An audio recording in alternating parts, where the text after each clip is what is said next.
అపోస్తలుడైన పౌలు కొరింథీ సంఘమునకు రాసిన మొదటి పత్రిక 15వ అధ్యాయము 12వ వచనం నుండి 23 వరకు మనం చదువుకున్నాం. 13, 14 వచనాలు మనం చదువుకుందాం. మృతుల పునరుత్థానము లేని ఎడల క్రీస్తు కూడా లేపబడి ఉండలేదు, మరియు క్రీస్తు లేపబడి ఉండని ఎడల మేము చేయు ప్రకటన వ్యర్థమే, మీ విశ్వాసమును వ్యర్థమే. ప్రేమ కలిగిన తండ్రి, కృప కలిగిన మా యేసయ్య, మీకు వందనాలు. యోధి కాలము నాయన మీ సన్నిధిలో ఈ పునరుద్ధాన దినమున మీ వాక్యమును ధ్యానించుటకు మాకు ఇచ్చిన గొప్ప ధన్యత కొరకు మిమ్మల్ని స్తుతిస్తున్నాం ప్రభువా. జీవము కలిగిన మీ వాక్కులను మేము ధ్యానించుటకు మీ జ్ఞానమును మాకు ప్రసాదించండి. యోధి కాలమున మాతో మీరు మాట్లాడండి. మీ మెల్లని స్వరమును విను భాగ్యమును మాకు దయచేయమని వేడుకుంటున్నాం. నేను ఆ వాక్యమును కేవలము వినుట మాత్రము కాక, వాక్యమును మా జీవితములకు అన్వయించుకొనుటకు, మా హృదయములలో భద్రము చేసుకొనుటకు మీ కృపను మాకందరికీ దయచేయమని, దీనదాసుని నోటి మాటలు హృదయ ధ్యానము మీ దృష్టికి అంగీకారముగా చేయుమని మా ప్రభువును రక్షకుడైన యేసయ్య అతి పరిశుద్ధ నామములో విన్నపములు అడిగి వేడుకుంటున్నాము తండ్రి. Amen. If there is no resurrection of the dead, then not even Christ has been raised. And if Christ has not been raised, then our preaching is in vain and your faith is in vain. మేము చేయు ప్రకటన వ్యర్థమే, మీ విశ్వాసమును వ్యర్థమే. There is no point in preaching. There is no point in believing. క్రైస్తవ విశ్వాసానికి మూలం ఏంటంటే యేసుక్రీస్తు వారి పునరుద్ధానం. యేసుక్రీస్తు ప్రభువారు ఈ లోకములో పుట్టినందువలన క్రైస్తవ్యము ఈ భూమి మీద లేదు. కేవలం ఆయన ఈ లోకంలో 30 సంవత్సరాలు జీవించి 3.5 సంవత్సరాలు అనేక బోధలు, సూచక క్రియలు చేసినందువలన క్రైస్తవ్యము ఈ భూమి మీద లేదు. క్రైస్తవ్యము ఈ లోకములో ఈ రీతిగా విస్తరించడానికి, భూమి మీద క్రైస్తవ్యము లేని ప్రదేశము అంటే లేదు. భూమి మీద ప్రతి ప్రదేశములో క్రైస్తవులు ఉన్నారు. ఒకవేళ చంద్రమండలం మీద మనుషులు నివసించే అవకాశం ఉంటే అక్కడ కూడా క్రైస్తవులు ఉంటారు. ఎందుకంటే యేసుక్రీస్తు ప్రభువు వారి యొక్క పునరుత్థానము చరిత్రను తిరగవ్రాసింది. క్రైస్తవులు లేరు అనుకునే దేశాల్లో క్రైస్తవులు ఎంతోమంది ఉన్నారు. దేనిని బట్టి అంటే యేసుక్రీస్తు పునరుద్ధానమును బట్టి. శిలువ మరణం అనేది రోమీయులు దాన్ని కనుగొన్నారు. వాళ్ళు దానికి ఆద్యులు అన్నమాట. రోమీయులు ఈ శిలువ మరణాన్ని కనుక్కొని వాళ్ళ సామ్రాజ్యము మొదలైన దగ్గర నుంచి లక్షలాది మందిని సిలువ వేశారు. కానీ వాళ్ళలో ఎవరన్నా మనకు తెలుసా? ఎవరన్నా? సిలువ అంటే మనం ఒక పిక్చర్ని ఊహించుకుంటాం. సిలువ అనగానే ఎవరు జ్ఞాపకం రారు. ఎవరు వస్తారు? యేసుక్రీస్తు ప్రభువారు ఒక్కరే జ్ఞాపకం వస్తారు. లక్షలాది మంది జ్ఞాపకం రారు మనకి. ఎంతోమంది సమాధి చేయబడ్డారు. పుట్టిన దగ్గర నుంచి, మరి ఈ భూమి పుట్టిన దగ్గర నుంచి అంటే ఆదాము అవ్వల సృష్టి దగ్గర నుంచి ఇప్పటి వరకు ఎన్నో సమాధులు ఉన్నాయి. కానీ అన్ని సమాధులలో ఒక సమాధి ప్రత్యేకమైన సమాధి. ఏంటి దానికి మిగిలిన సమాధులకి డిఫరెన్సు? అది ఖాళీ సమాధి. It is an empty tomb. అన్ని సమాధులలో వారి శల్యాలు ఉంటాయి, కానీ యేసయ్య సమాధిలో ఏమీ లేవు. It is empty. అది ప్రత్యేకత. అందుకని ఈ రోజున క్రైస్తవులు ఇంతమంది భూప్రపంచంలో ఉన్నారు. యేసుక్రీస్తు పునరుద్ధానుడై తిరిగి లేచినాడు అని వాక్యం మనకు తెలియజేస్తూ ఉంది. పునరుత్థానము అంటే ఏంటి? ఉత్థానము. పునర్ అంటే తిరిగి, ఉత్థానం అంటే లేచుట, తిరిగి లేచుట. దేని నుంచి? మరణము నుండి తిరిగి లేచుట పునరుద్ధానము. ఈస్టర్ అని ఇంగ్లీష్లో అంటారు, రెజరెక్షన్ అని ఇంగ్లీష్లో అంటారు. ఇది ప్రపంచమంతా జరుపుకునే ఒక పెద్ద పండుగ. ఎందుకంటే మరి ప్రపంచంలో క్రైస్తవులు ఉన్నారు అంటే పునరుద్ధానమే దానికి బేస్. పునరుద్ధానం లేకుండా క్రైస్తవ్యము లేదు. పునరుద్ధానం లేకుండా క్రైస్తవ్యాన్ని మనం ఊహించుకోలేం. యేసుక్రీస్తు పునరుద్ధానము లోకములో ఒక పెను మార్పులను తీసుకొచ్చింది. ఇతరులకు లేనిది మనకున్నది ఏంటంటే పునరుద్ధానం. ఈరోజు మనం చదువుకున్న ఈ 15వ అధ్యాయం, కొరింథీ మొదటి పత్రిక 15వ అధ్యాయంలో ఈ పునరుద్ధానముల గురించి అనేక సత్యములను పౌలు భక్తుడు రాసినాడు. మిగిలిన వారెవరు రాయనంత ఎక్కువగా పౌలు భక్తుడు రాసినాడు. కారణం ఏంటంటే ఆయనకున్న దర్శనాలు అటువంటివి. దేవుడు ఆ రీతిగా ఆయనకు బయలుపరిచినాడు. ఎన్నో సంగతులు ఆయనకు బయలుపరిచినాడు. ఈరోజు మనందరం సంతోషంగా హ్యాపీ ఈస్టర్, హ్యాపీ రిజరెక్షన్ అని మనం చెప్పుకోగలుగుతున్నామంటే కారణము మనం నమ్మిన మన యేసయ్య సజీవుడైన దేవుడు.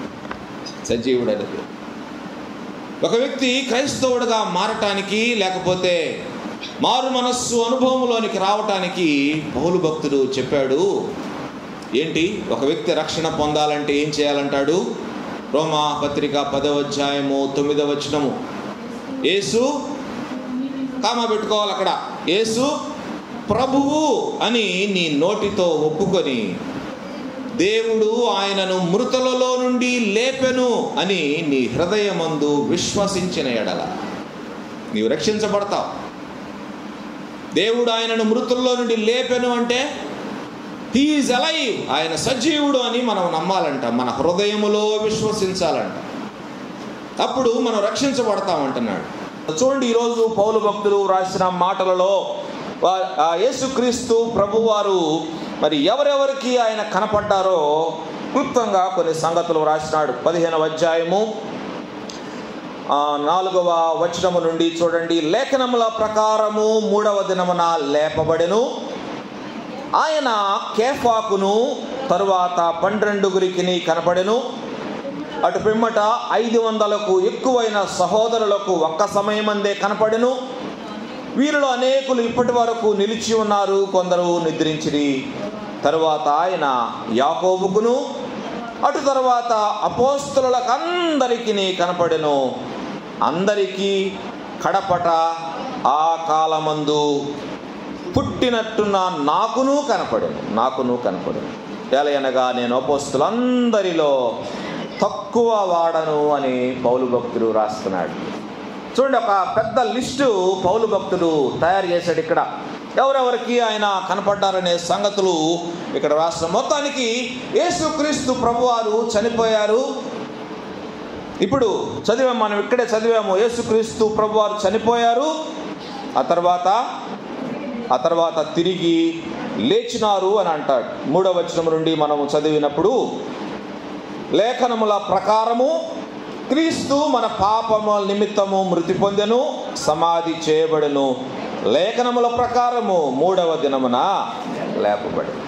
అన్నిటికీ ఆధారం ఉందండి, ఆధారం ఉంది. యేసుక్రీస్తు ప్రభువారి జీవితంలో జరిగిన ప్రతి సంఘటనకు దర్ ఇస్ ఎ రిఫరెన్స్ లేకుండా, ప్రవచనము లేకుండా ఆయన జీవితంలో ఏ సంఘటన జరగలేదు. పౌలు భక్తుడు స్పష్టం చేస్తున్నాడు, లేఖనముల ప్రకారము ఆయన తిరిగి 3వ దినమున లేపబడెను, తిరిగి లేచినాడు.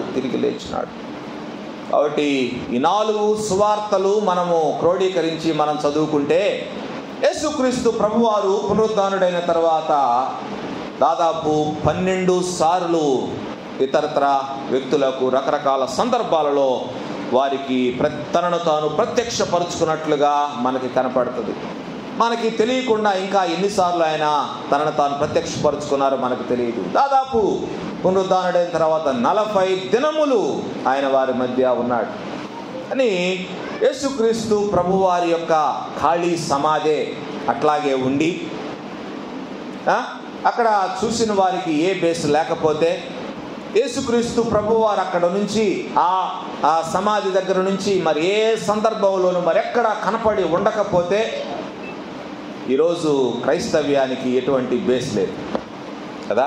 యేసుక్రీస్తు ప్రభువారు తనను తాను ప్రత్యక్షపరుచుకొనకుండా పరలోకానికి ఆరోహణమైపోవటమో లేకపోతే మాయమైపోవటమో జరిగితే ఈరోజు ఒక అబద్ధం నిజమైపోయేది ఏంటంటే, వాళ్ళు అంటారు, మేము నిద్రపోతా ఉన్నప్పుడు ఆయన శిష్యులు వచ్చి యేసయ్య శవాన్ని ఎత్తుకుపోయారు. అదే నిజమైపోయేది. ఇప్పటి వరకు దాన్నే నమ్మేవాళ్ళం. వాళ్ళు తీసుకెళ్ళి ఎక్కడో యేసయ్య శవాన్ని దాచిపెట్టారు అనే మాట నిజమైపోయేది. కానీ అది అబద్ధము అనటానికి యేసుక్రీస్తు ప్రభువారు తనను తాను అనేక రీతులుగా అనేక మందికి తనను తాను ప్రత్యక్షపరుచుకున్నారు. కనుక యేసుక్రీస్తు తిరిగి లేచాడు అనటానికి అనేక మంది సాక్షులు బైబిల్ గ్రంథంలో మనకు కనపడుతున్నారు. ఈ సాక్షులలో చరిత్ర ఆధారముగా మనం చూడగలిగితే అనేక మంది ప్రత్యక్ష సాక్షులు హతసాక్షులైపోయారు.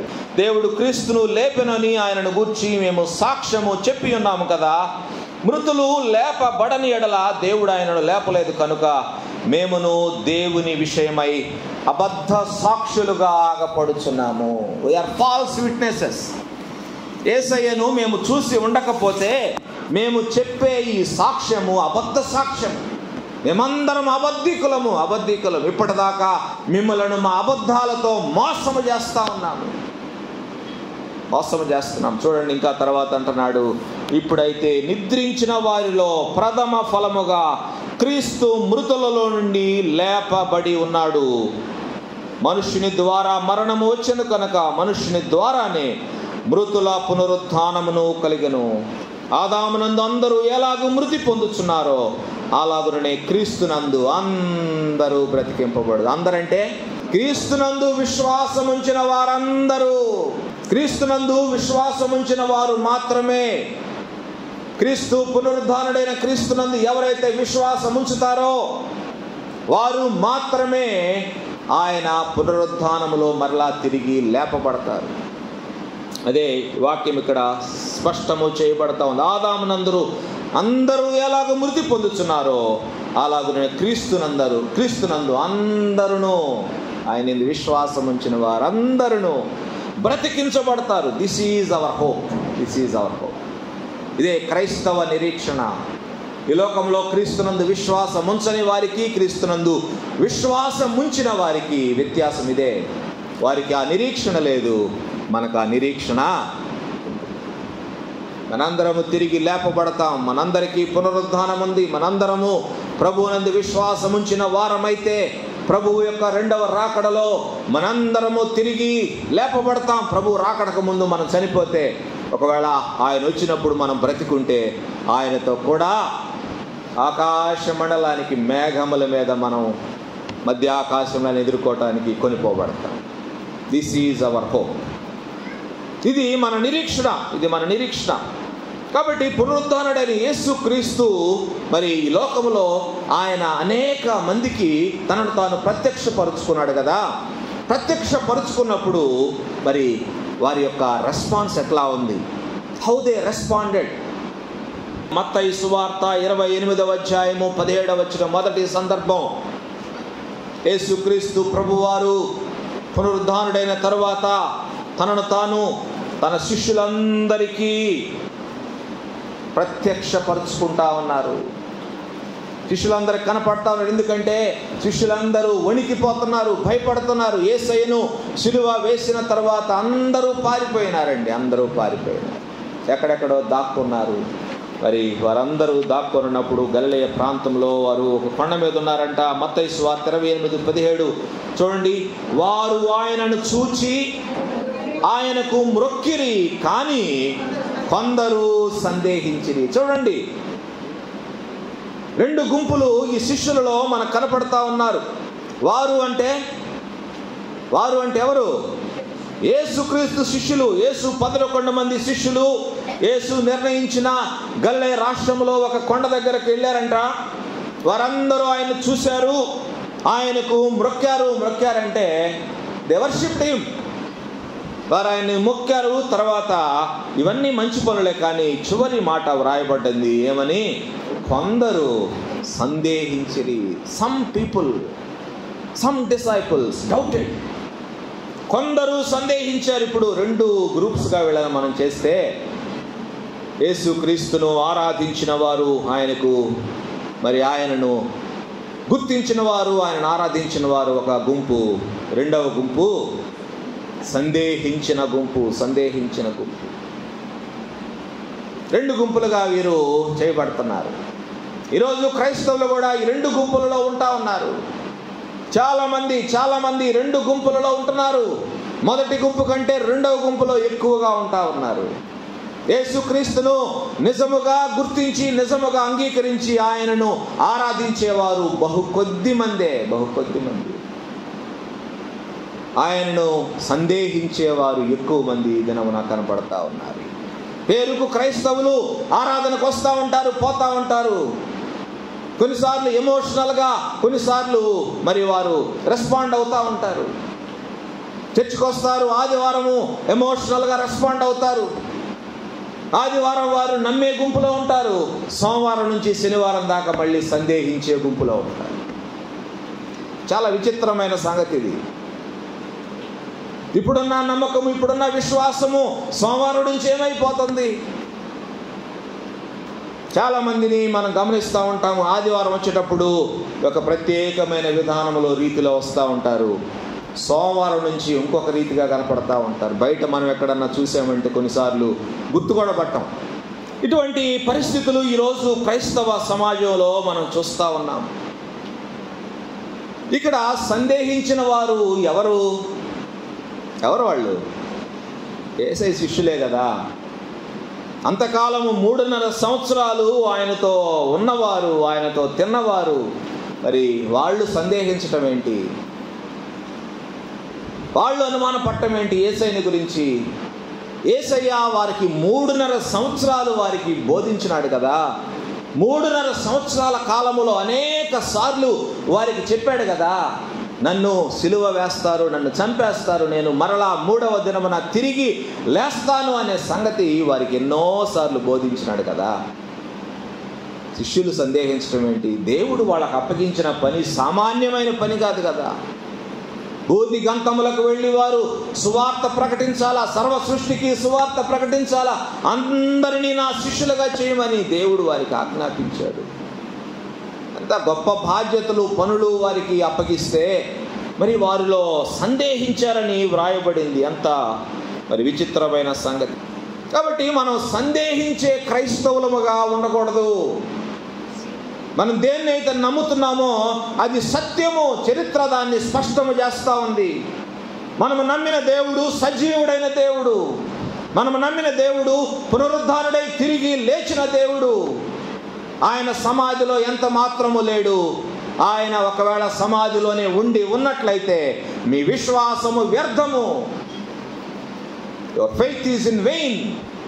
దానివల్ల ఏ ప్రయోజనం లేదు. కానీ ఈరోజు ఇంతమంది విశ్వసిస్తున్నారు అంటే మరి ప్రభువు లేపబడి ఉన్నాడు, ఆయన పునరుద్ధానుడు, ఆయన సజీవుడు. దీనిని మనము 100% నమ్మి తీరవలసిందే. అనుమానం ఏమన్నా ఉందా నీకు ఉదయకాలము? ఇంకా ఆయన గురించి ఏమైనా అనుమానాలు ఉంటే మనం నివృత్తి చేసుకోవాలా.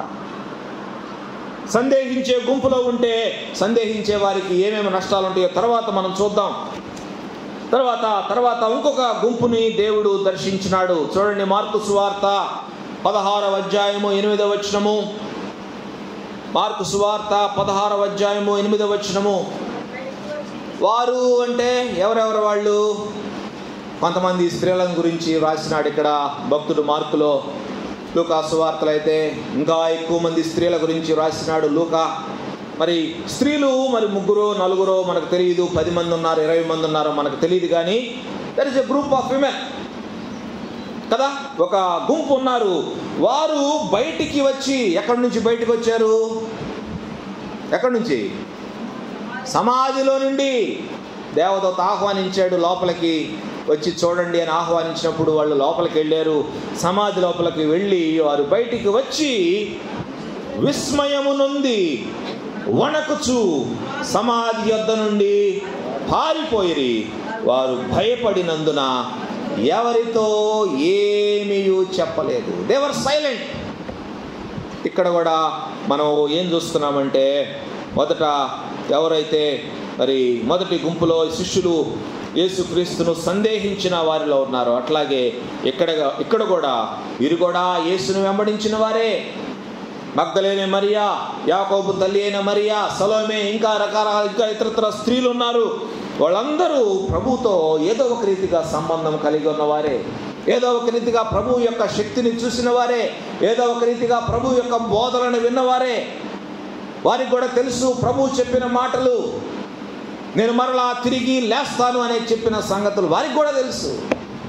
బట్ స్టిల్ ఏం జరిగిందో చూడండి. వీరును యేసుక్రీస్తును వెంబడించిన వారే, యేసుక్రీస్తు సిలువ వేయబడుతున్నప్పుడు యేసయ్య సిలువ దగ్గర వరకు వెంబడించిన వారే. అంతేకాదు అరిమతయ, యోసేపు, నీకోదేము ఆయనను సమాధికి సిద్ధపరిచి సమాధిలో పెడుతున్నప్పుడు కూడా వీరందరూ దూరం నుంచి చూస్తూ ఉన్నారంట. సమాధిలో పెట్టబడుతున్నాడు, ఎక్కడ పెట్టబడుతున్నాడు, ఏ రీతిగా పెడుతున్నారు, ఇవన్నీ బాగా మైండ్లో ఫీడ్ చేసుకున్న వాళ్ళు కూడా ఏం చేశారంట, తర్వాత 3వ దినాన సుగంధ ద్రవ్యాలు సిద్ధపరిచినారు. యేసయ్యకు పుయ్యాలి. ఎందుకంటే మరి పుయ్యకపోతే డీకంపోజ్ అయిపోద్ది బాడీ. అందుకని ఆయనకు పుయ్యాలని సుగంధ ద్రవ్యాలు సిద్ధపరచుకొని అక్కడికి వెళ్తా ఉన్నప్పుడు వాళ్ళకి ఒక డౌట్ వచ్చింది. మనం వెళ్తున్నాం, సరే మంచిదే, మరి ఆ రాయి ఎవరు దొర్లిస్తారు? పెద్ద రాయిని దొర్లించారు కదా, దానికి అడ్డంగా దాన్ని ఎవరు దొర్లిస్తారు? మనకి దొర్లిస్తారని అనుమానంతో వాళ్ళు వెళ్తా ఉన్నప్పుడు, వెళ్ళేటప్పటికి ఆల్రెడీ రాయి దొర్లించబడింది. ఒకటి క్లియర్ అయిపోయింది. అక్కడికి వెళ్ళిన తర్వాత మరి అక్కడ దేవదూతలు ఉన్నారు. రెండవది దేవదూతలు ఉన్నారు. దేవదూతలు వీళ్ళతో మాట్లాడి రండి లోపలికి వచ్చి చూడండి. లోపలికి వచ్చి చూశారు. చూసినప్పుడు ఆయన బట్టలన్నీ ఒక చోట పెట్టబడినాయి.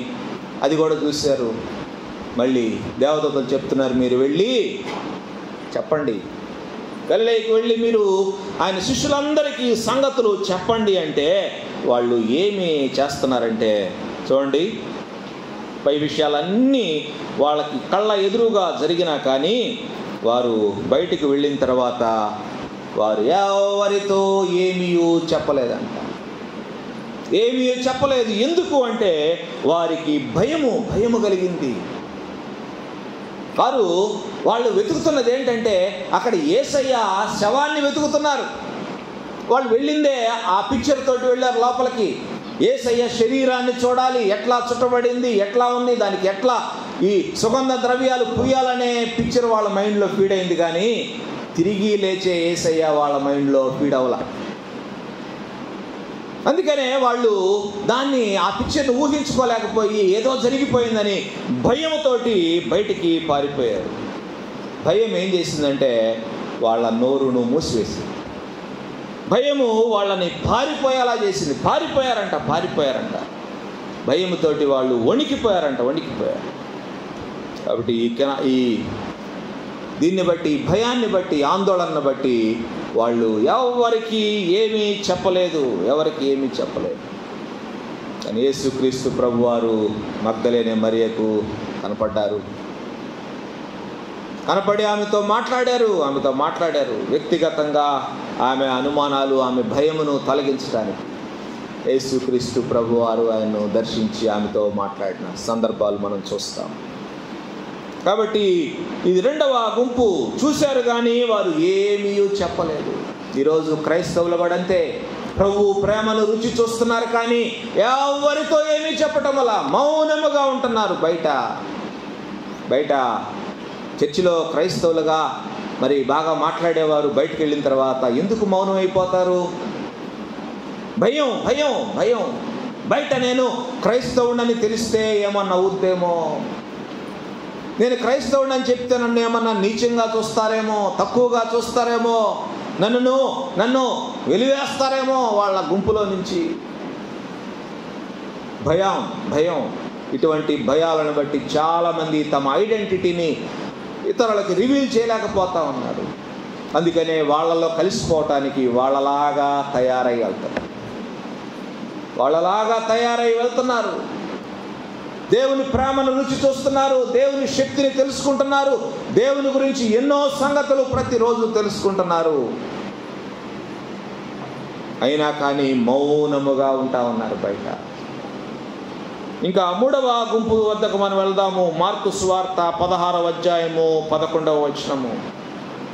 ఆయనతో ఉండిన వారు దుఃఖపడి ఏడ్చుచుండగా ఆమె వెళ్ళి, ఎవరామె?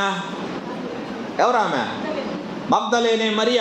ఆమె వెళ్ళి ఆ సంగతి వారికి తెలియజేసిన. ఎవరికి తెలియజేసింది? శిష్యులకి. మగ్దలేనే మరియ వెళ్ళి ఆ శిష్యులకు ఆ సంగతి వారికి తెలియజేస్తే ఆయన బ్రతికి ఉన్నాడు అనియు ఆమెకు కనపడననియు వారు విని నమ్మకపోయారు. They heard the news but they didn't believe.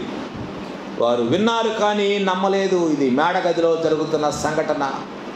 మేడగదిలో అందరూ దాక్కున్నారు, వెళ్ళిపోయి శిష్యులందరూ మేడగదిలో వెళ్ళి ఎవరికి తెలియకుండా మమ్మల్ని ఎక్కడ పట్టుకెళ్తారో, మమ్మల్ని ఎక్కడ యేసయ్యతో ఉన్నామని మమ్మల్ని ఎక్కడ జైల్లో వేస్తారో, చంపేస్తారో అనే భయంతో అందరూ వెళ్ళి అక్కడ ఉంటే, మరి మగ్దలేనే మరియా ఈ వార్తను పట్టుకొని శిష్యుల దగ్గరికి వెళ్ళిందండి.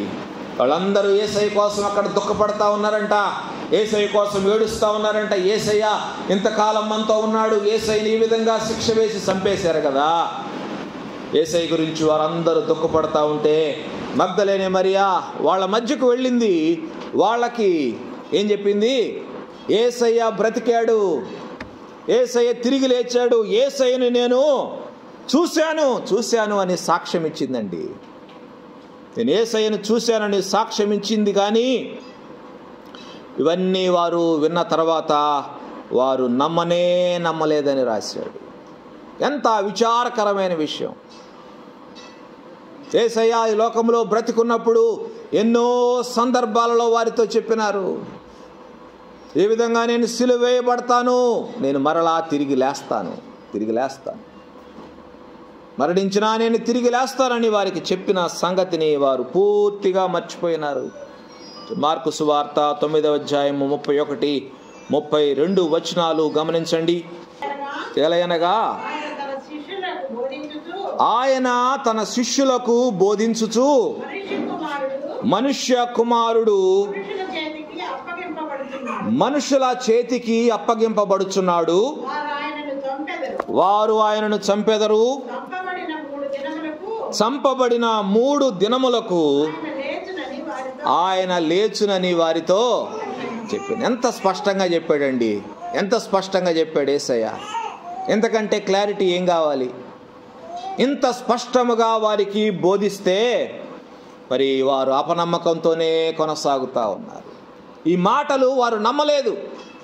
యేసయ్యతో ఉంటున్నారు, యేసయ్యతో తింటున్నారు, యేసయ్య అద్భుతాలు చూస్తున్నారు, యేసయ్య చేసే సూచక్రియలు చూస్తున్నారు, యేసయ్య బోధలు వింటా ఉన్నారు. కానీ వారిలో నమ్మకం లేదు. నమ్మిన వారికి నమ్మని వారికి డిఫరెన్సెస్ ఉన్నాయి కదా, రకరకాల డిఫరెన్సెస్. నమ్మిన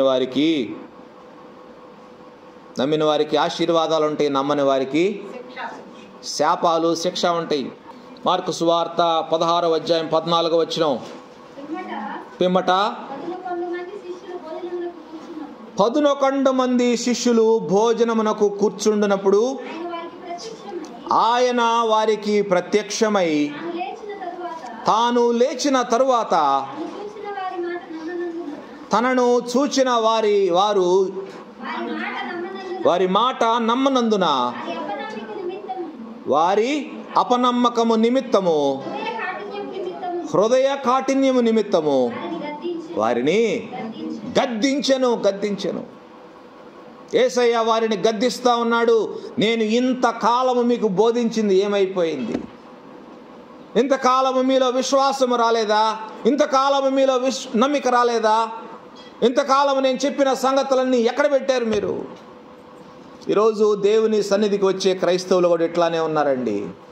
ఒక చెవితో విని ఇంకొక చెవితో వదిలేసేవారుగా ఉంటా ఉన్నారు. వాక్యమును జీవితమునకు అన్వయించుకోకుండా వాక్యం వల్ల ఏ ప్రయోజనము లేదు.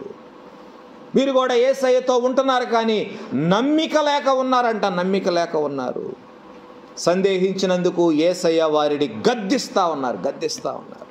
నమ్మిన వారి సంగతి మార్కు సువార్త 16వ అధ్యాయము 17వ వచనంలో వ్రాశాడు.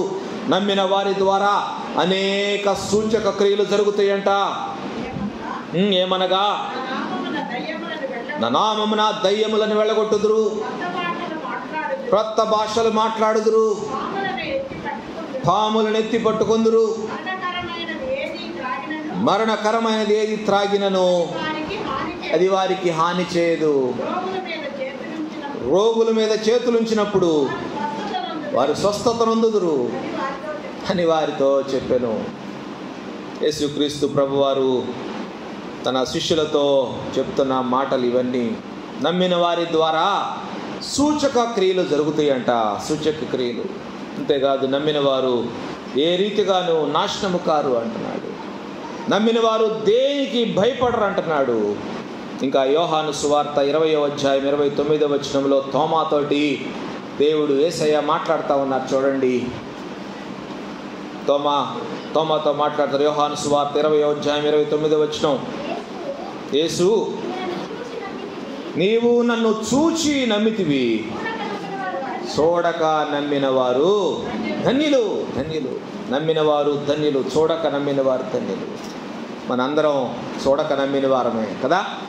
మనందరం యేసయ్యని ప్రత్యక్షంగా చూసిన వారం కాదు, కానీ మనం నమ్మాం.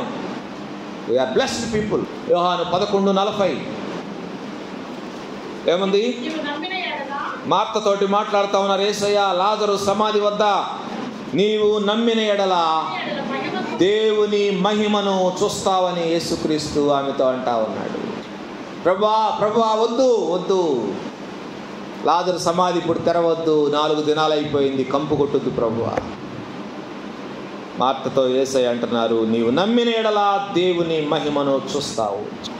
మార్కు సువార్త 9వ అధ్యాయం 23వ వచనము.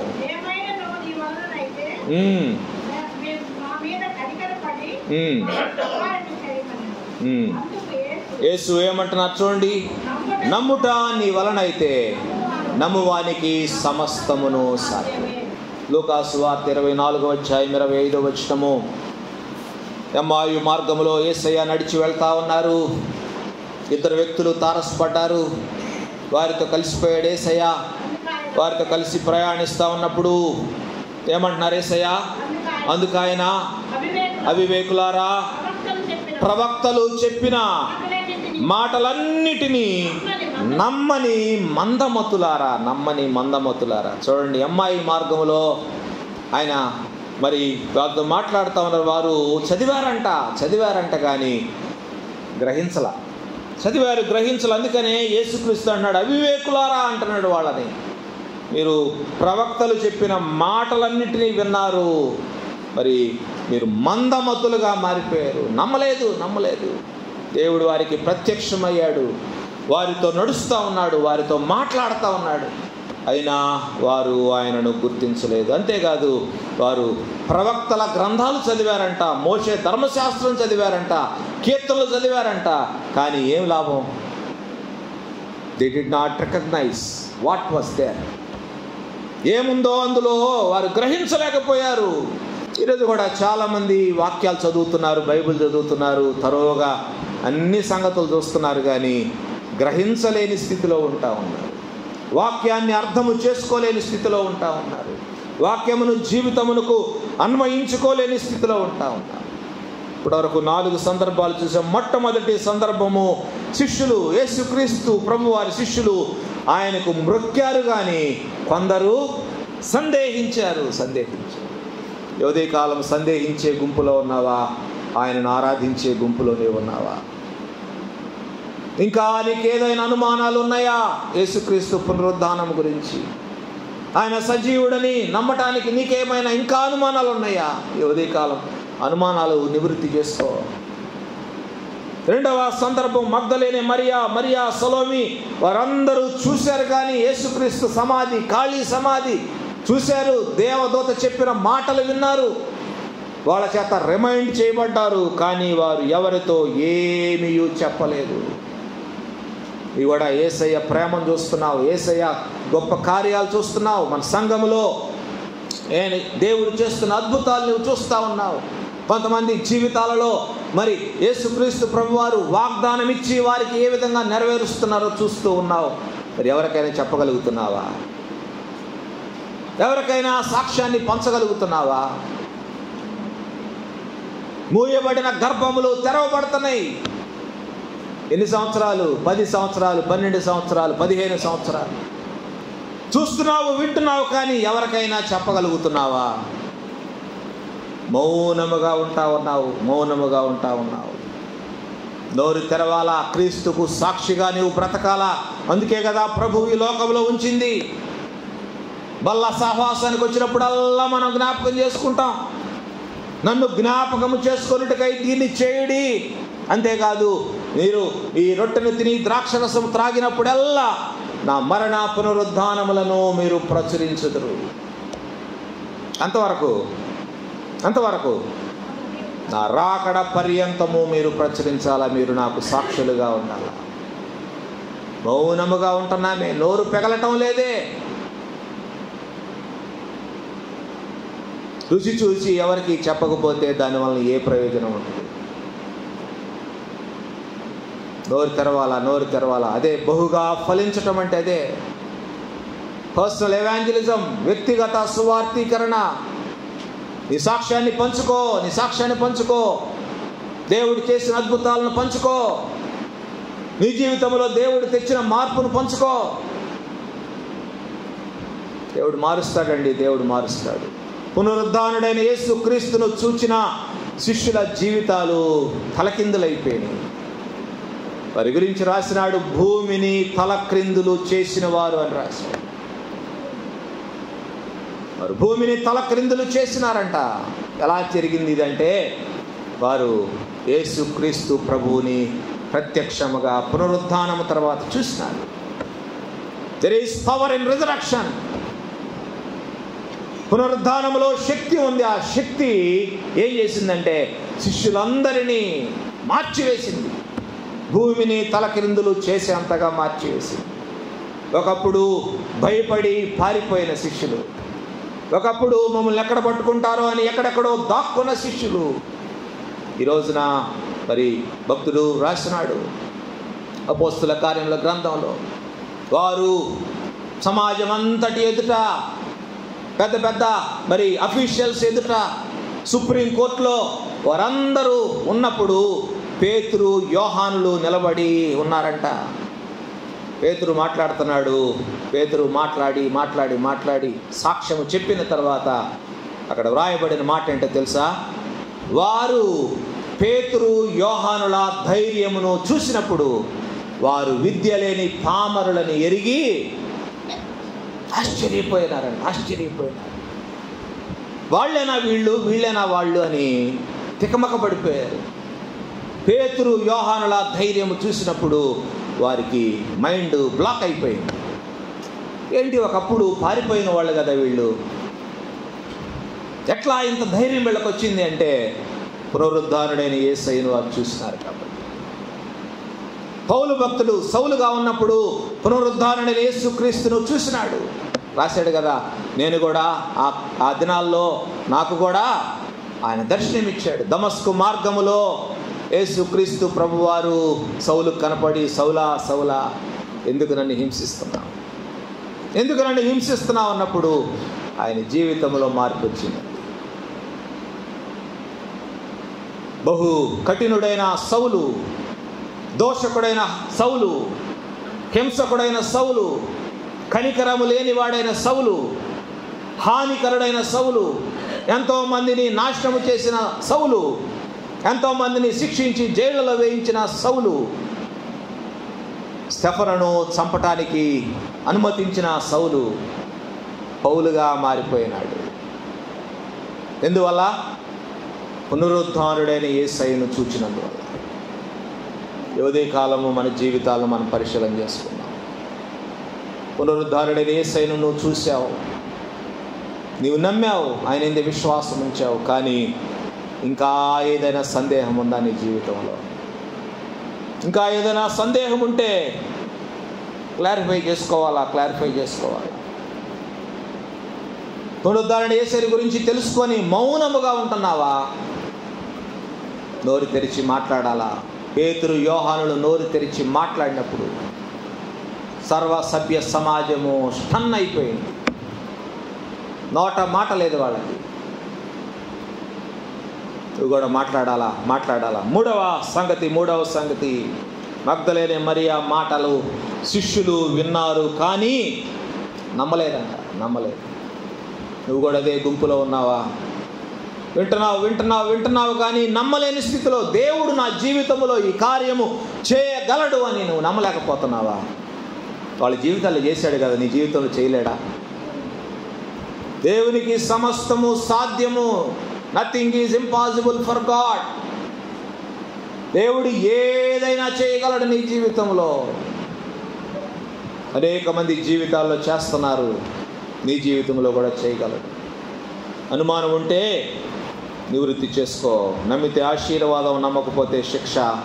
తప్పించుకోలేవు. నాలుగవది, ఈ మార్గంలో శిష్యులు చదివారు కానీ గ్రహించలేదంట. ఈరోజు నువ్వు కూడా ఆ గుంపులో ఉన్నావేమో. వాక్యం చదువుతున్నావు కానీ దాన్ని గ్రహించలేని స్థితిలో ఉన్నావేమో.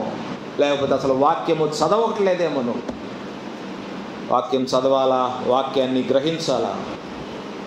ఉదయకాలము ఏ గుంపులో ఉన్నావో నిన్ను నీవే పరిశీలించుకో. నేను నిన్ను పరిశీలించను, నిన్ను పరిశోధించను, అది నా పని కాదు. Self examination is important. అందుకనే ప్రభు బల సహవాసం గురించి పౌలు భక్తుడు రాసేటప్పుడు ప్రతివాడు తనను తాను పరీక్షించుకోవాలి. నిన్ను పరీక్షించడానికి నేనెవరిని? నాలోనే తప్పులు ఉండొచ్చు, నాలోనే పొరపాట్లు ఉండొచ్చు, నేనంత పవిత్రుడిని పరిశుద్ధుడిని కాకపోవచ్చు. కాబట్టి నన్ను నేను పరిశీలించుకోవాలి, నిన్ను నీవు పరిశీలించుకోవాలి. యోదే కాలము లెట్ us examine ourselves. జీవితాలు మనం పరిశీలన చేసుకుందాం. సువార్త వింటున్నాం, వాక్యం వింటున్నాం, సంవత్సరాలుగా తరతరాలుగా వింటున్నాం, ఎన్నో ప్రసంగాలు వింటున్నాం. ఉదయకాలం ఏ గుంపులోనే ఉన్నావు? విశ్వాసుల గుంపులోనా? అవిశ్వాసుల గుంపులో? అవిశ్వాసం ఉంటే ప్రభు దగ్గరికి రా. ప్రభువుని సహాయం అడుగయ్యా, నాకు నమ్మిక పుట్టించు. నేను వస్తున్నాను పోతున్నాను కానీ నమ్మలేని స్థితిలో నేను ఉన్నాను ప్రభువా, నాకు అనుమానాలు ఉన్నాయి, నా అనుమానాలు నివృత్తి చేయండి ప్రభు అని ప్రభువు దగ్గరికి రా. ప్రభువు సాయం చేస్తారు. దేవుడు ఎవరిని త్రోసివేయరు. నా ఎద్దుకు వచ్చి వారిని నేను ఎంత మాత్రము త్రోసివేయను. అంతకంటే ఏం కావాలి నీకు? ఏ అనుమానంతో ఆయన దగ్గరికి వచ్చినా నీ అనుమానాలకి సొల్యూషన్ ఆయన దగ్గర ఉంది. నువ్వు ఏ సమస్యతో ఆయన దగ్గరికి వచ్చినా నీ సమస్యకు పరిష్కారం ఆయన దగ్గర ఉంది. రావటమే కావాల్సింది, తిరిగి రావాలి. నువ్వు ఈ ఉదయకాలము నువ్వు దేవునికి దూరముగా ఉన్న గుంపులో ఉండి, అవిశ్వాసుల గుంపులో ఉండి నాశనం అయిపోతావేమో. జాగ్రత్త.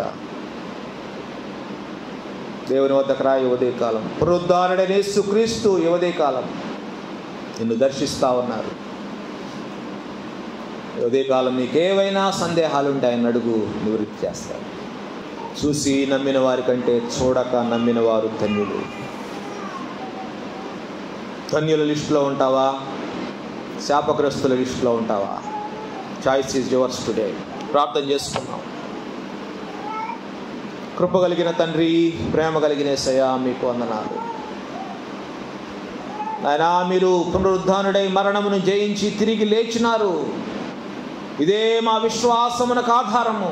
అయినప్పటికీ ప్రభువా, అవిశ్వాసులుగా, అల్ప విశ్వాసులుగా ఉన్నవారు అనేకులు నాయన, అనేకులు. మాలో కూడా ఎంతోమంది ఉన్నారు. కనికరించండి, సహాయం చేయండి. మాలో ఉన్న విశ్వాసమును, అల్ప విశ్వాసమును పారద్రోలమని వేడుకుంటున్నాం. ఆయన ఆనాడు మీరు శిష్యులకు ప్రత్యక్షమై ఏ రీతిగా వారికి నమ్మిక పుట్టించినారో, ఏ విధముగా వారికి ధైర్యము పుట్టించినారో, ఏ విధముగా వారిని పరిచర్య కొరకు సిద్ధపరిచినారో, ఆయన అదే రీతిగా ఈ ఉదయకాలం మమ్మల్ని దర్శించమని వేడుకుంటున్నాం. పునరుద్ధానములో శక్తి ఉన్నదని మాకు నిరూపించినారు.